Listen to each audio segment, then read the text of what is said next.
Мерки за помош на граѓаните и бизнисите во услови на криза мора да има, но владата да внимава при трошењата. Ако не се штеди на непродуктивни трошоци, ќе треба ново задолжување за нови мерки. Аналитичарите препорачуваат добро да се анализираат следните чекори. Некои сметаат дека ако кризата потрае, следна мерка треба да биде намалување на акцизите. Конфликтот наминовно може да удри и врз намалување на растот на економијата и до 1% од бруто домашниот производ. Ако ги даде средствата за мерки на граѓаните и заштита на животниот стандард, ќе останат помалку за инвестиции во ограничени ресурси. Знаете дека долгот ни е околу 60%. Ние сме на граница, доколку треба да зголемиме средствата за да ги зголемиме инвестициите, ние ќе мораме да се задолжиме дополнително. Финансиските пазари се нестабилни. Не знаеме каква ќе биде во догледен период каматната и цената на ново задолжување. Затоа мораме да бидеме исклучително внимателни и да не забораваме една работа. Одлично беше прашањето, треба да градиме отпорност и потенцијали за развој во иднина. За сега поскапува исклучиво нафтата, но не се забележани големи промени кај цените на производите, освен кај маслото за јадење и јајцата.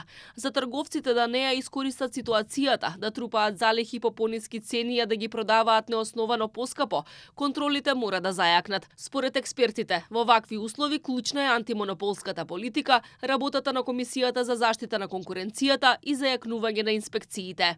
Во ваква ситуација многу фирми се однесуваат монополистички, односно под изговор дека расте цената на нафтата, ќе го зголемиме цените на производите.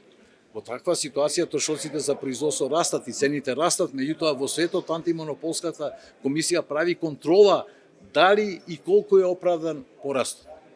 Она што го прави, да речеме, на еден и друг начин Комисијата за енергетика, што релативно добро досега се извршуваше работата. Мерките на владата треба да бидат насочени кон најранливите категории граѓани. Токму затоа мерките треба да бидат таргетирани и селективни за да се заштити нивниот животен стандард. Владата ќе треба да преземе мерки со кои што ќе ги зголеми парите што ги трансферира до ранливите категории на граѓани. Не сите, значи селективни мерки, не секому, не популистички на сите граѓани, што владата ги гледа како гласачи, а не како граѓани, туку на оние што се ранливи категории граѓани, нивниот животен стандард да се не може да се спаси, меѓутоа да не се уништи до тој степен. Според аналитичарите, Народната банка води предпазлива монетарна политика. За сега незината улога е ограничена, но доколку кризата ескалира и инфлацијата почне да оди нагоре, основната камата неизбежно ќе претрпи зголемување.